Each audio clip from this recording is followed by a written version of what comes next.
నా పేరు వసంతలక్ష్మి. మా అత్తగారి పేరు సునంద కుమారి. మేము విజయవాడ నక్కల్ రోడ్లో ఉన్న విధాత హాస్పిటల్కి వచ్చాము సర్జరీ కోసం అని చెప్పి. సర్జరీ చాలా బాగా చేశారు. ఇక్కడ అట్మాస్ఫియర్ అంతా కూడా చాలా బాగుంది. కొంచెం ఫ్రెండ్లీగా, రూమ్స్ కూడా చాలా క్లీన్గా, అంతా చాలా బాగుంది. అందరూ టైంకి వస్తున్నారు. మార్నింగ్ 6:30కి వస్తారు.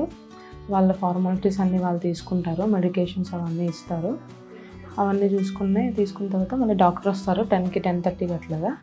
సార్ కూడా వచ్చి మన ప్రాబ్లం ఉందా ఏంటి అని అడిగి తెలుసుకుంటూ ఉంటారు. డైలీ రోజు వస్తూనే ఉంటారు. 4కి అట్లాగా ఇంకొక నర్సులు కూడా వచ్చి వాళ్ళు కూడా బాగా చూసుకుంటారు. బాగా చూసుకుంటున్నారు. బాగా ధైర్యంగా, ప్రాబ్లం ఏముండదు, బాగా జరుగుతుంది, మీకేమి ఇబ్బంది ఉండదు అని చక్కగా చెప్పారు ఫస్ట్. తర్వాత ఆపరేషన్ కూడా చాలా బాగా జరిగింది. అదేమి ఇబ్బంది అనిపించలేదు, భయపడ్డాను కానీ అంత బాగా జరిగింది. విధాత హాస్పిటల్ బాగానే చూసుకుంటున్నారు. డాక్టర్ కానీ నర్సులు కానీ బాగానే చూసుకుంటున్నారు. క్లీనింగ్ కానీ అంత బాగుంది. నైట్ 12 వరకు చూసుకుంటానే ఉంటారు. పొద్దున్నే 5కల్లా మళ్ళీ పేషెంట్లు లేపి మెడిసిన్ కానీ స్టార్ట్ చేయటం అంతా బాగుంది. విధాత హాస్పిటల్లో ఉన్నాను. మా మిస్సెస్కి ఆరోగ్యం బాగోలేదని ఇన్ఫెక్షన్ అయితే తీసుకొచ్చాము. జ్వరం రావటం, అది 4 రోజులు ట్రీట్మెంట్ జరుగుతుంది.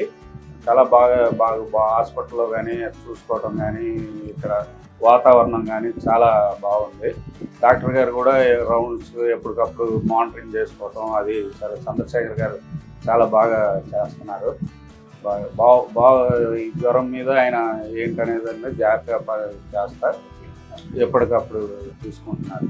చాలా బాగుంది వాతావరణం కానీ ఇది కానీ. హాస్పిటల్ యాజమాన్యానికి నర్సులు అయితే చాలా బాగా అవేర్నెస్గా ఉండటం, ఎప్పటికప్పుడు జ్వరం చూడటం కానీ, చెప్పకుండానే వాళ్ళే కేర్ తీసుకోవటం కానీ, అవేర్నెస్గా చాలా బాగుంది. వాతావరణం అలర్ట్గా ఉండటం.